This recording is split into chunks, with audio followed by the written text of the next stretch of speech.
Again, I can speak for a lot of guys that play the game. We live and breathe, and this is what we're so passionate about. Literally, if I had a perfect place to die, I would die on the field. I would be at peace. Literally, I would be at peace, and that's not a lie. Like, it's so much sacrifice that we go through as a team, and just connecting as one and winning ball games. It's nothing like playing the game of football. How does a game of getting a ball into an end zone become worth dying for? Is this really worth dying for? I respect Jamal Adams' opinion, but I could not disagree more.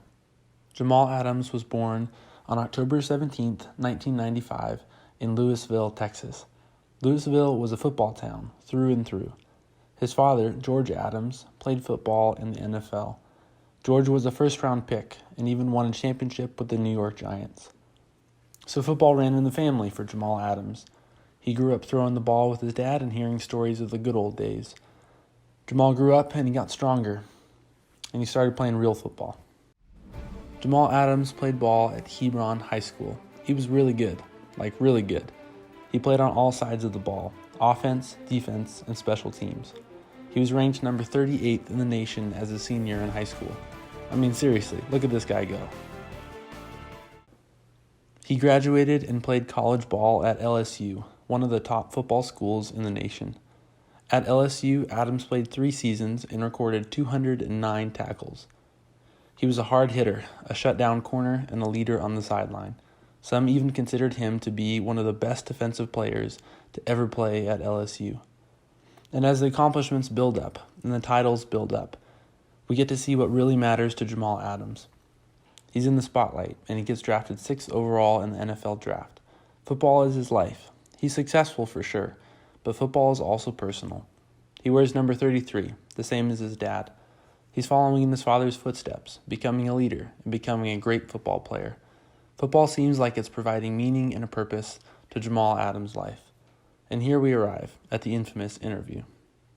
If I had a perfect place to die, I would die on the field. I would be at peace. Literally, I would be at peace, and that's not a lie. Now I have a question for you guys. Do you want to die at peace? I know that I certainly do. So what do we do with that conclusion? Do we say we all need to quit what we're doing and then just go play the game of football? And I think we all know the answer to that the answer is no. There are things that are more fulfilling in life than just the game of football.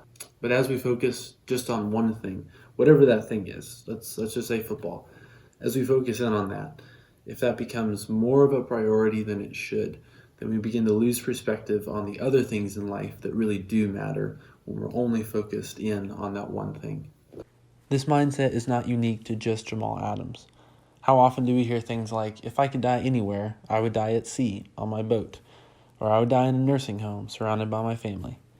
These things cut to the core of what we really care about. We say that we would die with the people that we love most, or doing the thing that we love most. And in the passion of that, we're blinded into thinking that the thing that we love is the only thing that matters. To Jamal Adams, the thing that matters most in his life is football, and that makes it worth dying for. Kiana McMahon, the wife of a football player who died from CTE, completely disagrees with Jamal Adams. She says this guy, Jamal Adams, has no idea what dealing with someone with CTE is like. I bet my kids would want their father here. I know in my heart of hearts that my husband would have wanted to see his daughter get married someday, or see his son graduate from college, and not dying on a football field.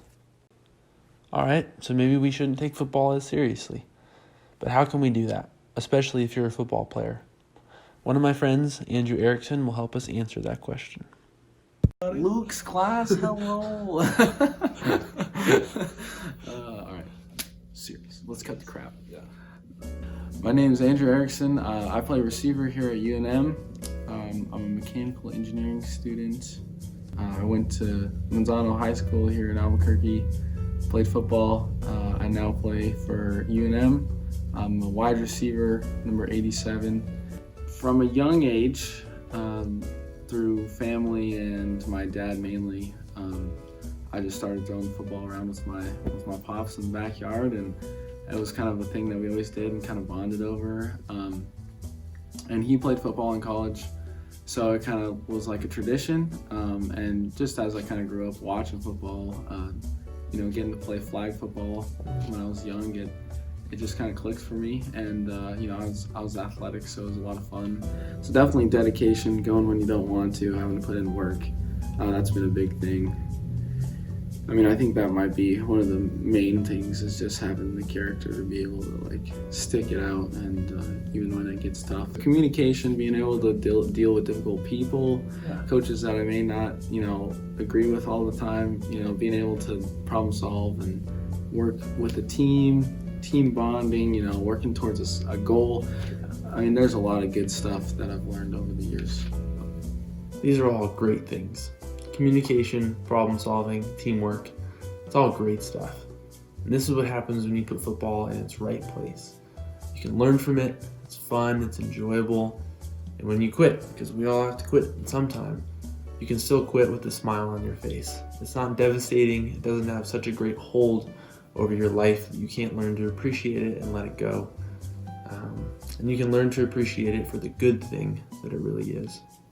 Appreciate you guys. Thanks for listening.